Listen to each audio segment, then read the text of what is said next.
Welcome to another extra lesson from Cambridge School. Hello, nice to see you again. The other day in class, one of my students said to me, "Oh, I'm so boring."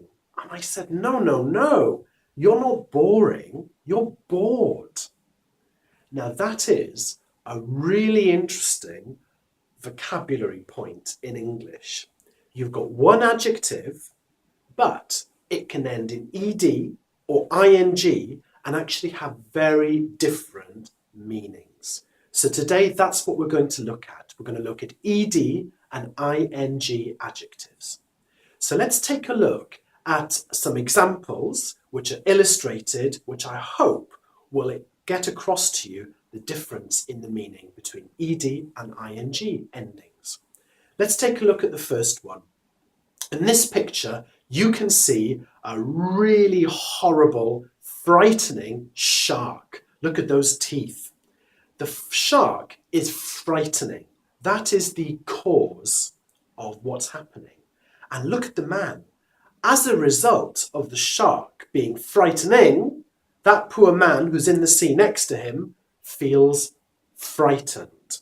So ing ending is the cause and ed ending is the result. The shark is frightening and the man is frightened. Let's take a look at another example. Now these guys, they've run a long, hard race. That race was tiring. And as a consequence, look at them lying there on the track, they feel tired. The race was tiring, that's the cause, and the men, as a result, are tired. Here's another one. These poor children in class, look at their faces. They have got a really boring teacher. That's the cause. The teacher's boring.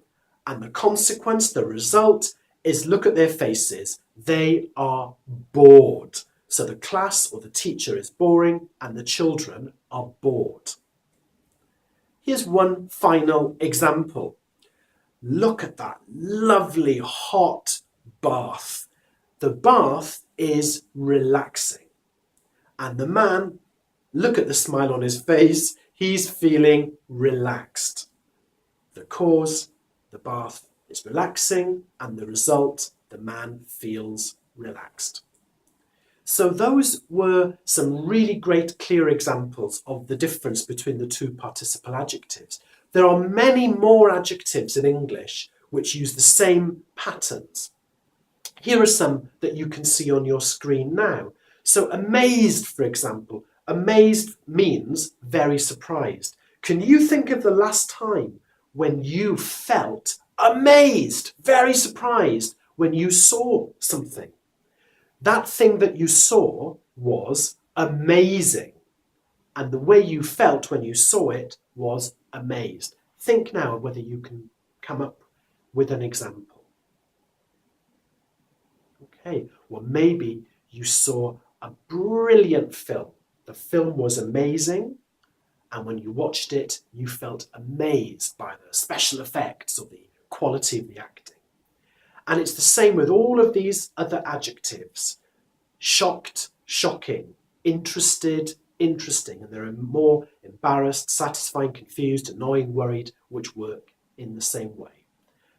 Take a moment, have a think about examples when you recently felt one of these emotions and what caused you to feel them.